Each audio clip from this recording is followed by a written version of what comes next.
Derive जो करना है, एक्सप्रेशन फाइंड आउट करनी है पैरेलल प्लेट कैपेसिटर के लिए। जब आप बीच में एक कंडक्टिंग स्लैब प्लेस करते हो तो इसके बीच में आपको दो प्लेट्स हैं, जैसे कि आपने ऑलरेडी यहाँ पे इस पे क्या करते हो, आप पॉजिटिव चार्ज देते हो तो ये इसको इंड्यूस कर देता है निगेटिव चार्ज से।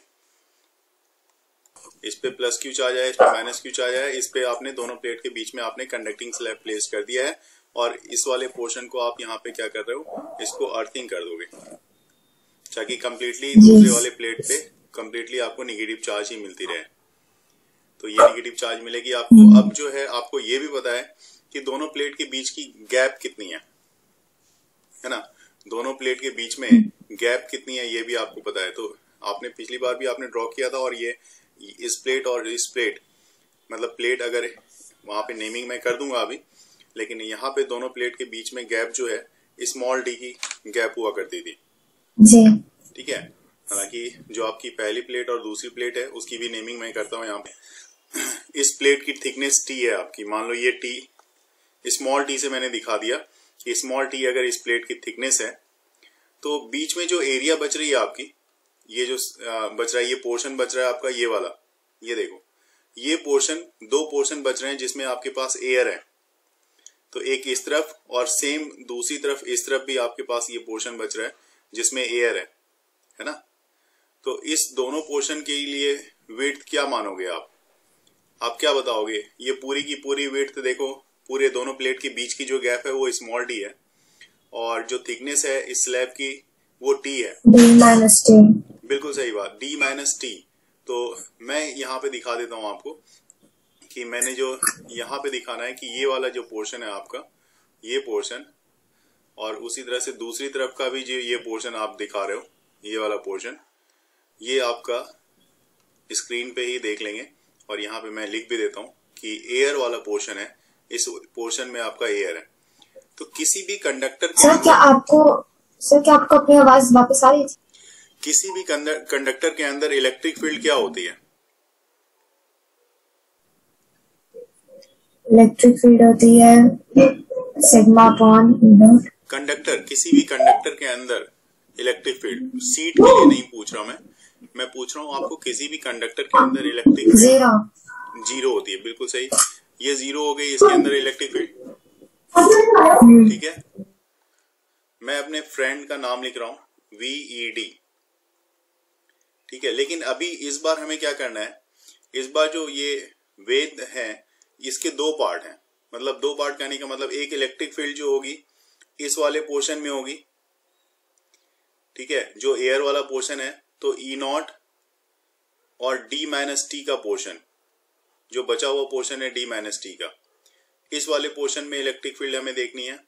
और दूसरी हमें देखनी है प्लस इसके, इस कंडक्टर के अंदर, तो कंडक्टर के अंदर तो इलेक्ट्रिक फील्ड की बात करें तो यहाँ पे अभी मैं E लिखता हूँ, E इंटू इसकी थिकनेस T है।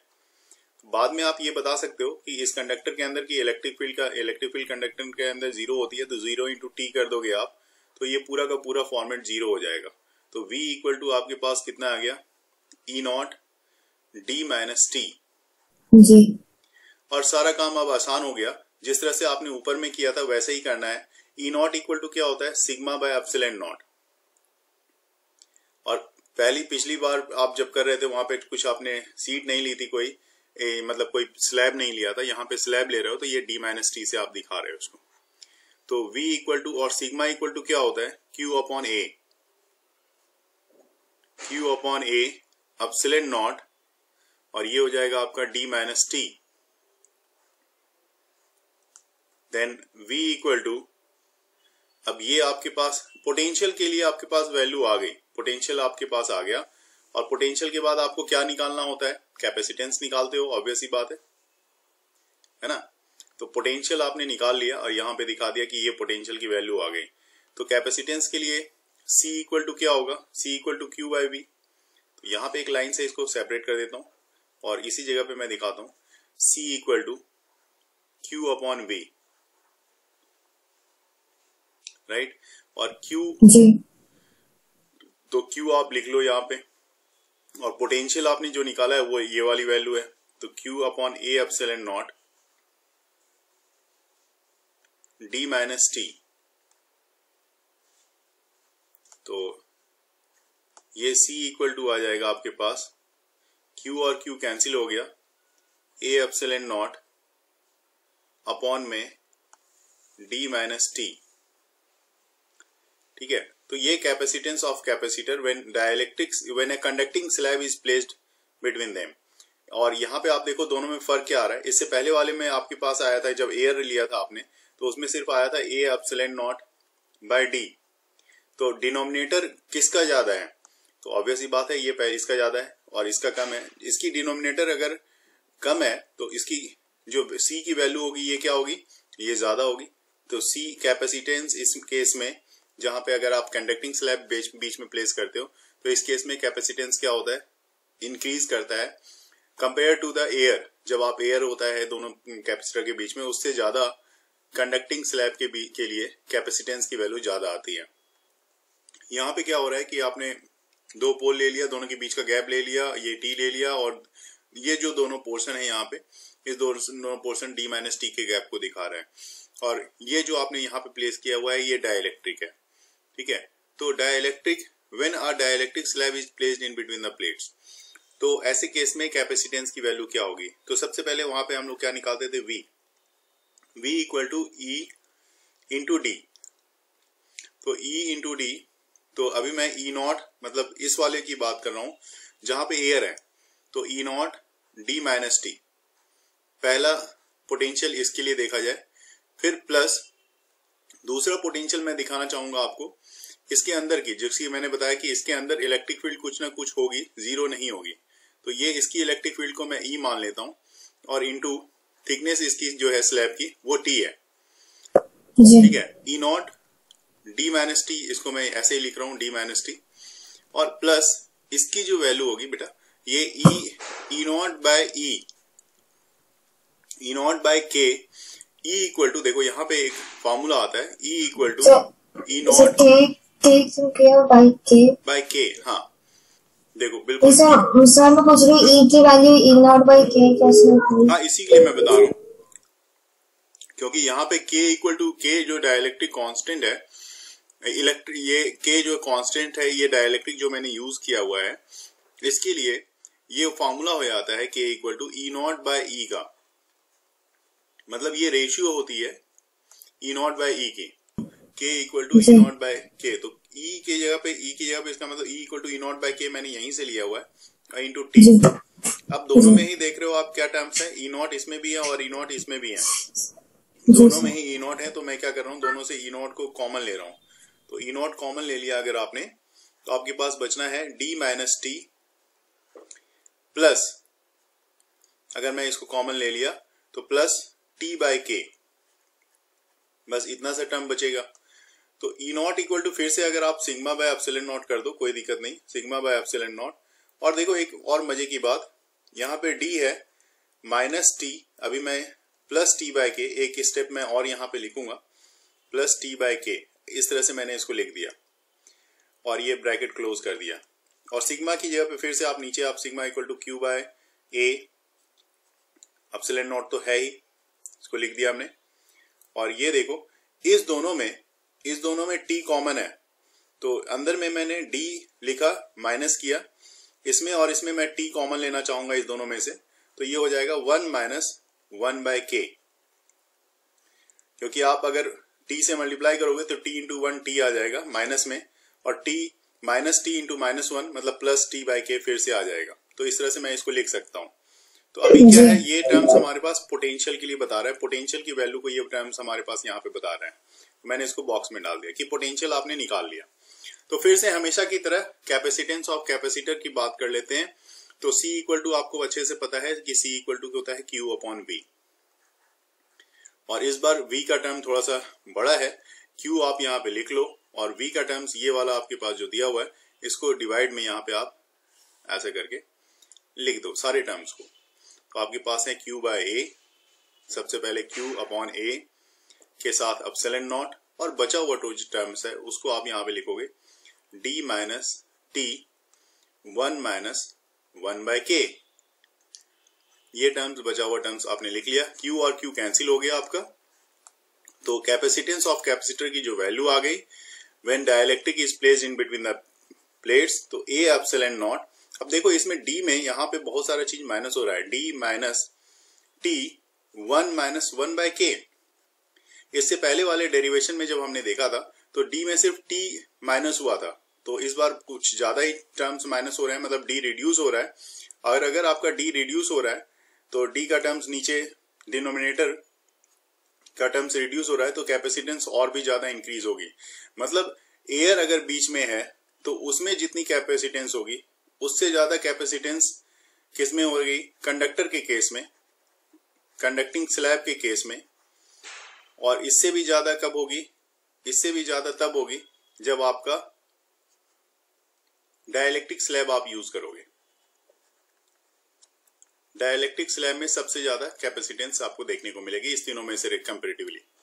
चूंकि आपने यहाँ पे सीरीज में कनेक्ट कर रखा है तो पहला कैपेसिटर, दूसरा कैपेसिटर, तीसरा कैपेसिटर। पहले कैपेसिटर के लिए पोटेंशियल क्या होगी, तो अगर आप यहाँ पे देखो, मैं यहाँ पे लिख रहा हूं पहले पोटेंशियल की, पोटेंशियल डिफरेंस कैपेसिटर की, तो पोटेंशियल डिफरेंस पहले कैपेसिटर की V1 इक्वल टू क्या होता है, V equal to Q by charge कितना है आपका Q अपॉन C1।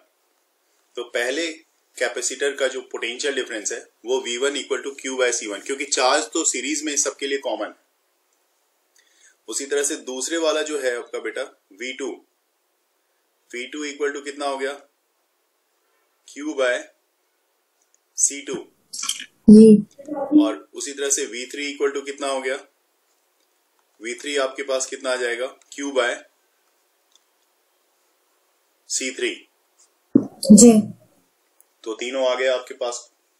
अब लेकिन आपको यहां पे देखना है कि फॉर द सीरीज सर्किट जो पोटेंशियल डिफरेंस होगी वो कितने के इक्वल होगी। ये देखो पोटेंशियल डिफरेंस क्या है यहाँ पे, मतलब अगर आप पोटेंशियल देख रहे हो यहाँ पे पूरा V1, V2, V3 है ना, तो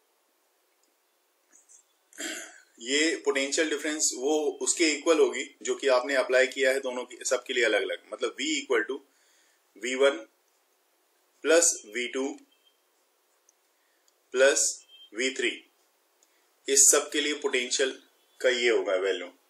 और V1 इक्वल टू कितना लिखा आपने, देखो यहाँ पे ऊपर में आपने यहाँ पे दिखा है V1 इक्वल टू कितना है, Q बाय C1 जी। तो V इक्वल टू आपका क्या हो गया, Q by C1 plus V2 equal to कितना आ गया, Q बाय C2 और प्लस V3 इक्वल टू कितना आ गया, Q बाय जी। फिर हम सर इसमें से क्यों कॉमन लेके उस साइड क्यों नीचे लेके जाके फिर वो कैपिटल सी हो जाएगा। बिल्कुल, तो जी। अगर आपने कॉमन ले लिया और कॉमन, अब यहाँ पे V लिख देता हूँ और कॉमन लेके इस तरफ आ गए तो V बाय Q लिख लिया इक्वल टू आपने सीधा लिख दिया C1 plus C2 plus C3 1 by C1 plus 1 by C2 plus 1 by C3 है ना। तो और ये V बाय Q जो है वो किसके इक्वल हो जाएगा, V बाय Q किसके इक्वल हो जाएगा। देखो ये क्लियर सी बात है, जो V बाय Q है ना, चूंकि जैसे सीरीज के लिए अगर देखा जाए कॉमन इक्विपोटेंशियल जो सीरीज कॉम्बिनेशन के लिए उसको आप लिखते हो CS equal to Q by V, क्योंकि पूरे पे पूरा का पोटेंशियल कितना है, V है, और चार्ज सब पे क्या है, Q है। तो इस तरह से आप लिखते हो, तो 1 बाय CS इक्वल टू कितना लिखोगे, V बाय Q, तो V अपॉन Q। तो इस तरह यहाँ पे इसी तरह से हमारे पास V अपॉन Q दिया हुआ है, इसको आप क्या लिख सकते हो, 1 बाय CS, मतलब सीरीज कॉम्बिनेशन के लिए, जो कि आपके पास 1 by C1 plus 1 by C2 और प्लस 1 बाय C3 के इक्वल आएगा। ठीक है, तो ये आपका फॉर्मूला हो जाएगा और इसी फॉर्मूले को आप सीरीज कॉम्बिनेशन के लिए, कैपेसिटर के सीरीज कॉम्बिनेशन के लिए इसको यूज कर सकते हो। ठीक है, और अगर इससे भी ज्यादा अगर मान लो और भी नंबर ऑफ कैपेसिटर्स कनेक्टेड हैं सीरीज में, तो C4 C5 अगर N है तो CN तक आप जा सकते हो। तो पैरेलल के केस में इस तरह का अरेंजमेंट तो आप ड्रॉ कर ही लोगे, पोटेंशियल भी हो गई और नीचे में यहाँ पे इधर वाला प्लस में होगा और इस दूसरी तरफ वाला माइनस में होगा। तो अगर चार्ज की बात करें तो यहाँ पे चूंकि चार्ज का सम होना है तो Q equal to net charge Q equal to Q1 plus Q2 plus Q3 net charge. इसमें क्योंकि सबकी चार्ज क्या है, अलग अलग है, और Q इक्वल टू आपको, लेकिन पोटेंशियल तो सबका सेम है, तो आपके पास फॉर्मूला क्या होता है, Q इक्वल टू फॉर्मूला होता है Q इक्वल टू CV। तो यहाँ पे हो जाएगा C1, क्योंकि ये वाला जो पहला वाला कैपेसिटर है, ये कैपेसिटर आपका ये वाला C1, दूसरा कैपेसिटर ये वाला है C2 और तीसरा कैपेसिटर ये वाला है आपका C3। तो ये हो जाएगा C1V plus C2V plus C3V।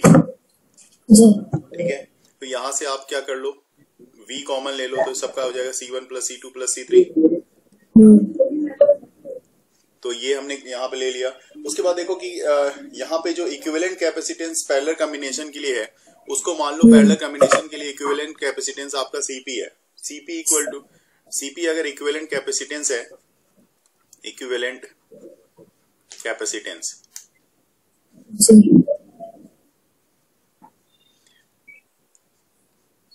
तो ऐसे केस में आप यहाँ पे क्या करोगे, चार्ज तो सेम है, तो Q इक्वल टू कितना हो जाएगा, CP इंटू V। ठीक है, तो इस जगह पे मैं QP की जगह पे CP इंटू V लिख रहा हूं। इससे क्या हो रहा है कि V और V दोनों तरफ कैंसिल हो रहे हैं आपके। देखो यहाँ पे ये भी V है और ये भी V, कॉमन पोटेंशियल है, CP कैंसिल हो रहा है, ये V कैंसिल हो रहा है, तो CP इक्वल टू कितना आ रहा है, CP equal to C1 plus C2 plus C3। और अगर n नंबर ऑफ कैपेसिटर्स हों तो आप क्या करोगे, तो मैंने पहले ही बोला है कि आप सबको ऐड करते चले जाओ, C1 plus C2 plus C3, जो भी कैपेसिटर्स है सबको ऐड कर दोगे तो इक्विवेलेंट कैपेसिटेंस। तो ये रेजिस्टेंस का उल्टा हो गया ना, रेजिस्टेंस में सीरीज में ऐड होता था, यहाँ पे पैरेलल में ऐड हो रहा है।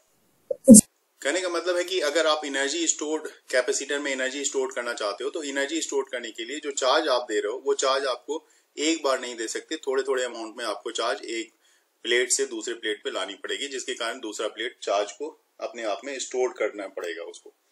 ठीक, और ये जब स्टोर करता चला जाएगा तो एक समय आएगा जब इस पे मैक्सिमम चार्ज हो जाएगी। तो सपोज कि स्मॉल एडिशनल चार्ज जो है, स्मॉल एडिशनल चार्ज आप यहाँ पे दे रहे हो DQ, जो कि DQ डैश, जो कि पॉजिटिव चार्ज है ना, ट्रांसफर कर रहे हो कहां से, प्लेट 2 से प्लेट 1 की तरफ आप ट्रांसफर कर रहे हो। तो ऐसे केस में आपको एक छोटा सा वर्क डन करना पड़ेगा बेटा। वर्क डन क्या है, देखो वर्क डन DW। अगर आपने यहाँ पे इस पे चार्ज दिया, तो जैसा मैंने बोला, चार्ज जितना चार्ज देते हो, क्योंकि Q क्या होता है, Q is directly proportional to V, तो जितना भी चार्ज आप दोगे उतनी ही पोटेंशियल क्या होगी, बढ़ेगी। तो अगर आपने वर्क डन किया, यहां से चार्ज उठाया और दूसरी तरफ दे दिया, तो इसका मतलब इस पे चार्ज दिया आपने, चार्ज दिया तो यहाँ पे क्या होगा, पोटेंशियल आएगा। इस पे पोटेंशियल मान लो कि आ गया, इस पे पोटेंशियल V डैश, तो V डैश लिख दिया हमने, और चार्ज आपने कितना दिया, DQ डैश। तो ऐसे ऐसे अगर आप और भी चार्ज दोगे, और V डैश इक्वल टू, देखो यहाँ पे आपने जिससे लिखा है Q is directly proportional to V, ठीक है, तो इससे देखा जाए तो V डैश इक्वल टू क्या हो जाएगा, V dash equal to Q dash upon में C dash, Q dash upon में C ले लेते हैं कैपेसिटर, और ये चार्ज स्मॉल चार्ज आपका DQ डैश है। तो ये वर्क डन हो गया। ठीक है, अब ये अगर आपको टोटल चार्ज करना है, कि अगर आपको ये छोटा छोटा चार्ज देके एक पूरा चार्ज आपको क्या लाना है, इस पे Q चार्ज लेके आना है। अभी Q डैश है, छोटा सा चार्ज है, आपको पूरा चार्ज इसको Q चार्ज करना है। तो पूरा चार्ज करने के लिए प्लेट 1 से जो चार्ज आप 2 पे लेके आ रहे हो, इसके लिए टोटल वर्क डन के लिए आपको इंटीग्रेट करना पड़ेगा DW का। जब आप DW का इंटीग्रेट करोगे तो इंटीग्रेशन इस पार्ट का भी होगा, दूसरे वाले पार्ट का, जो कि Q डैश बाय C है, DQ डैश को दिखाएगा। इसकी भी इंटीग्रेशन करनी पड़ेगी, कहां से कहां तक, 0 से लेके Q तक का, क्योंकि शुरू में तो कोई चार्ज नहीं था, लेकिन जब आपने चार्ज दिया तो धीरे धीरे उस पर मैक्सिमम चार्ज Q का चार्ज आ गया। तो बात है कि इंटीग्रेशन आपको कैसे करना है वो देख लो आप।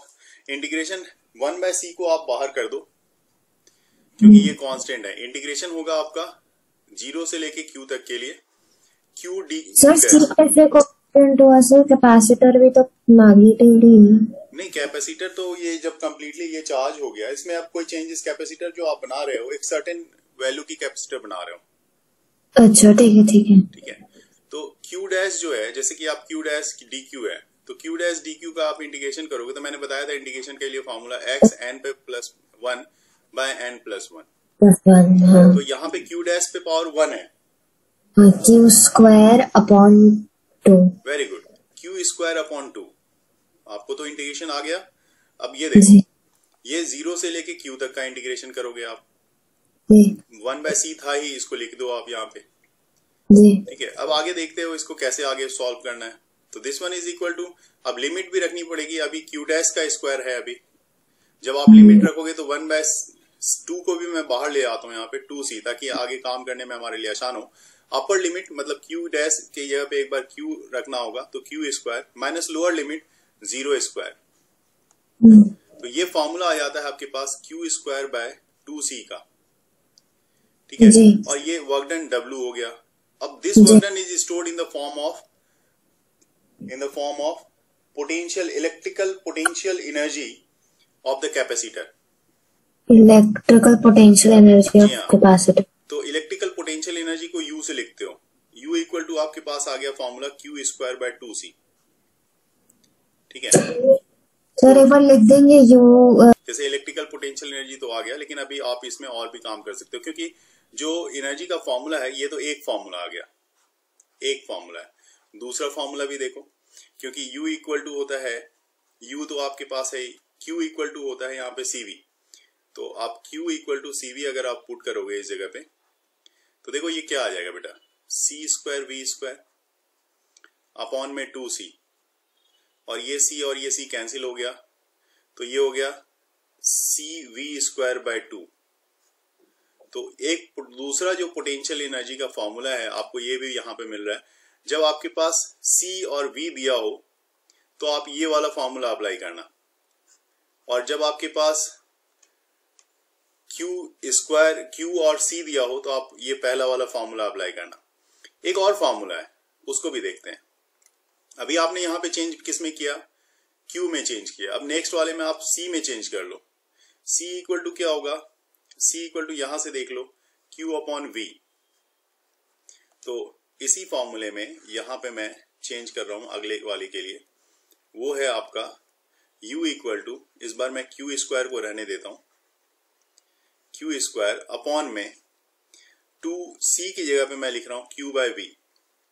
इसमें एक Q और एक Q कैंसिल हो जाएगा, तो ये हो जाएगा आपका U इक्वल टू, देखो U equal to half Q into V।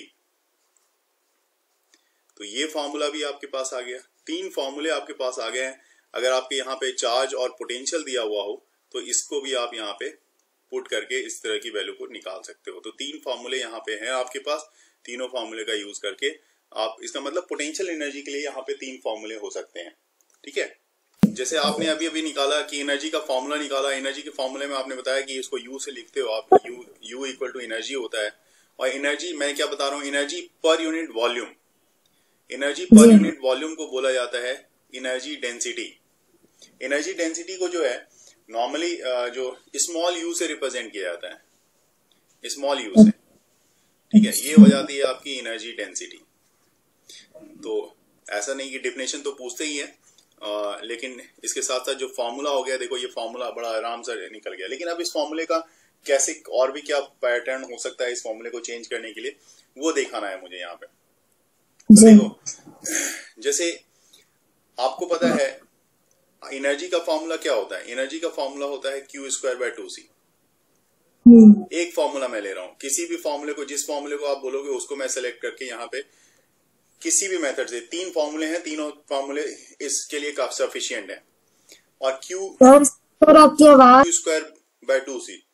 अब देखो यहाँ पे मैं चाहूंगा कि आपको पता है कि इलेक्ट्रिक फील्ड का फॉर्मूला, 2 प्लेट के बीच के लिए इलेक्ट्रिक फील्ड का फॉर्मूला क्या होता है। 2 कैपेसिटर है, 2 प्लेट है, उसके बीच का इलेक्ट्रिक फील्ड, जैसे ये प्लेट है और ये प्लेट है, एक पॉजिटिव है एक निगेटिव है, आपको पता ही है। तो उसके बीच की इलेक्ट्रिक फील्ड के लिए क्या फॉर्मूला होता है, बिल्कुल सही, सिग्मा अपॉन एप्सिलॉन नॉट। तो यहां पे आपने लिखना है सिग्मा अपॉन एप्सिलॉन नॉट। ठीक है, तो सिग्मा इक्वल टू क्या होगा, सिग्मा इक्वल टू यहां से देखो E electric field into epsilon naught, और सिग्मा इक्वल टू होता है Q अपॉन A। तो Q अपॉन A इसके साइड में मैं लिखता हूं sigma equal to Q upon A. ठीक है, अब यहां से क्यू इक्वल टू क्या हो जाएगा, सिग्मा इंटू ए। और ये देखो आप सिग्मा की जो वैल्यू है यहां पे कितनी है, ई इंटू एप्सिलॉन नॉट। इस जगह पे मैं सिग्मा की जगह पे यहां पे E upon epsilon naught, E into epsilon naught. ठीक है, तो ये कहां पे रखा जाएगा, Q equal to sigma into A. तो इस जगह का अगर मैं रखूं E into epsilon naught into A हो जाएगा। ठीक है, ये किसके इक्वल होगा, ये देखो ये आपका सिग्मा इंटू ए, मतलब ये वाला पार्ट आपका सिग्मा इंटू ए जो कि Q के इक्वल है, इसके इक्वल आ जाएगा। अब ये जब ऐसा आ गया तो यहां पे आप देखो यहां पे क्यू स्क्वायर लिखा है आपने, तो क्यू स्क्वायर मतलब इस सारे टर्म का स्क्वायर हो गया। तो इस जगह पे मैं लिख रहा हूं E into epsilon naught into A, इस सब की स्क्वायरिंग हो जाएगी अपॉन में 2 और सी का फॉर्मूला आपको पता है A epsilon naught by D होता है। तो ये A epsilon naught by D, तो इस जगह पे आप A epsilon naught by D लगा दो। तो इस जगह पे आपके पास जो अब वैल्यू आएगी कैलकुलेट करके, ये E naught square epsilon naught square A square upon में 2a एप्सिलॉन नॉट इंटू ये ऊपर चला जाएगा डी, u इक्वल टू इतना आ रहा है। इसमें देखो एक a कैंसिल हो रहा है, एप्सिलॉन नॉट भी एक कैंसिल हो रहा है। तो अब u इक्वल टू जो वैल्यू आ रही है एनर्जी के लिए 1/2 ई नॉट स्क्वायर एप्सिलॉन नॉट, और ये आ रहा है आपके पास एक एप्सिलॉन बच रहा है ऊपर में और d बच रहा है। तो एक एप्सिलॉन जो बच रहा है वो इंटू डी। ठीक है, और एक a भी बच रहा है d इंटू ए। d इंटू ए, डी डिस्टेंस है जिसकी यूनिट मीटर में होती है और एरिया मीटर है, metre square, area metre square में। तो ये metre into metre square volume हो जाएगा। तो u को आप d इंटू ए में यहां पे डिवाइड कर दो, this one is equal to हो जाएगा half E naught square epsilon naught. ठीक है, अब ये जो आपके पास आ गया बेटा, ये एनर्जी पर यूनिट वॉल्यूम जो ऊपर में दिखा रहा था, जिसको स्मॉल यू से लिख रहे थे एनर्जी डेंसिटी, ये फॉर्मूला दे दिया आपको half E naught square. E not electric field है और एप्सिलॉन नॉट जो परमिटिविटी ऑफ मीडियम के लिए बताया जाता है, ये फॉर्मूला मिल जाता है आपको एनर्जी डेंसिटी के लिए। एनर्जी का एक और फॉर्मूला आपने देखा है यहाँ पे, U इक्वल टू, जिससे आपने न्यूमेरिकल सॉल्व किया था, जो numerical question number I think 10 था आपका, हाफ CV स्क्वायर वाला। अब देखो यहाँ पे हाफ C क्या है, A epsilon naught by D. C के लिए हमने ले लिया A epsilon naught by D. और V क्या होता है, मैंने बताया था V इक्वल टू ED लिखते हैं हम लोग, हमने हमेशा लिखा है ना। तो यहाँ पे E इंटू डी लिख लिया हमने, इसकी स्क्वायरिंग करनी होगी आपको। तो देखो कितने कम स्टेप में ये भी हो जाएगा, half A epsilon naught by D into E naught square, E square into D square. एक डी कैंसिल कर दो आप, तो हाफ ई स्क्वायर जो इलेक्ट्रिक फील्ड है एप्सिलॉन नॉट एक तरफ कर दिया, आपके पास ए और एक डी रह गया, तो ए इंटू डी। और ये एनर्जी, और एनर्जी की ये ए और डी क्या बतलाता है, तो वॉल्यूम को बतला रहा है। तो अपॉन में वी कर दोगे, जिसको स्मॉल यू से दिखाओगे, this one is equal to half E square epsilon naught. मतलब ये दूसरे फॉर्मूले से भी आपने सेम एनर्जी के लिए फॉर्मूला ड्राइव कर लिया, जो आपकी एनर्जी डेंसिटी का फॉर्मूला है, energy density of an electric field के लिए। तो किसी भी फॉर्मूले को आप सिलेक्ट कर लो, उससे आप ये फॉर्मूला बड़े आराम से निकाल सकते हैं।